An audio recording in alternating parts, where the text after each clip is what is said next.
नमस्कार मु रश्मि आपण समस्त को स्वागत करुच्ची मोर चैनल अस्मिता किचन रे। तेबे चलतु आज गोटे हेल्दी ड्रिंक कहि परिबे नथिले आपण समर ड्रिंक भी कहि परिबे। तो चलतु आज लीची रु केमिति अति सहज रे घरे जूस तयारी करि परिबा ताहा मु आज बनेक देखेबी। आउ जूस पीवा सहित लीची रो किछि औषधीय गुण विषय रे भी मु वीडियो रे आगु कहिबी। तो आपण प्लीज वीडियो को पूरा देखंतु आपण माने जानि परिबे। तेबे चलतु आरंभ करिबा।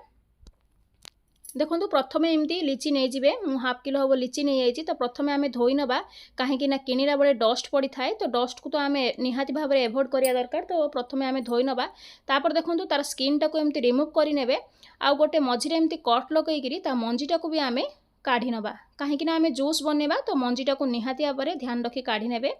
देखु मु सबू लीची गुड़ाकर मंजी गुड़ाक एमती काढ़ी नेली आउ स्किन भी तार काढ़ी नहीं। तो चलतु एबे लीची विषय में किसी जाना। तो देखु लीची रे भरपूर परिमाण में पोटासियम और कैल्शियम रही है जोटा कि आमर रक्तहीनता बा एनामिया डिजीज को दूर करें।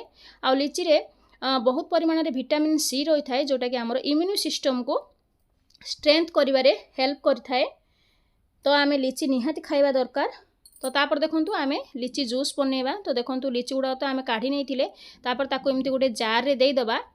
जार रे दे देकरी आमे चीनी स्वाद अनुसार देदबा सुगर को स्वाद अनुसार देदबा। आपन चाहिले स्किप भी करि परिबे नथले आपणकर स्वाद अनुसार कम बेसी भी करि परिबे।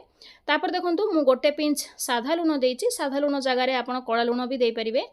तापर टेस्ट बैलेंस पई बा किछि खट्टा मीठा टेस्ट आनिया पई मु गोटे छोटो स्लाइस लेमन को चिपुड़ी की देइथिली। तापर देखंतु लीची रो क्वांटिटी हिसाब रे आपण ठंडा पानी देबे। मु 2 ग्लास पानी देइछि। तो तापर ताकू एमती स्मूथली ब्लेंड कर नवा। देखो स्मूथली ब्लेंड कर नेली। जदि बड़ माने पिउचंती तो एमती डायरेक्टली पी पारिबे किंतु छोट पिला मानकू आमे दबा तो हेचकेच हेबे केचकेच करिवे। तो सेथिबे आमे टिके स्टेन कर नवा जहा द्वारा कि किछि खदा थिले ता बाहरी पड़िबो आ पिला मानकू पीबारे किछि असुविधा हबनी पिला माने आराम रे पी पारिबे।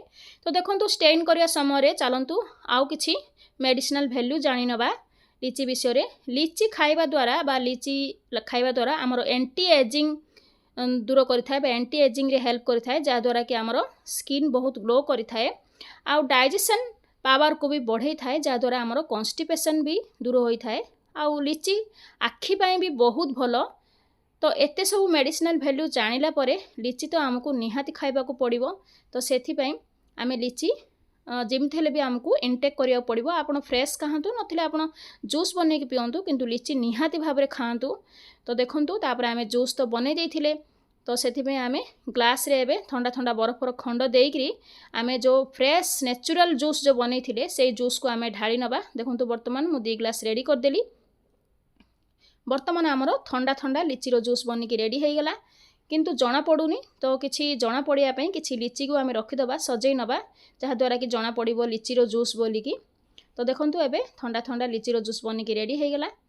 तो आज रे वीडियो जदि आपनको टिके भी पसंद आछि तो प्लीज लाइक शेयर सब्सक्राइब कर नियंतु। पाखर थिबा बेल आइकन को निश्चय प्रेस कर दियंतु जहा द्वारा कि सब वीडियो नोटिफिकेशन आपण माने पाई परिबे। तेबे रहिली धन्यवाद। Thank you.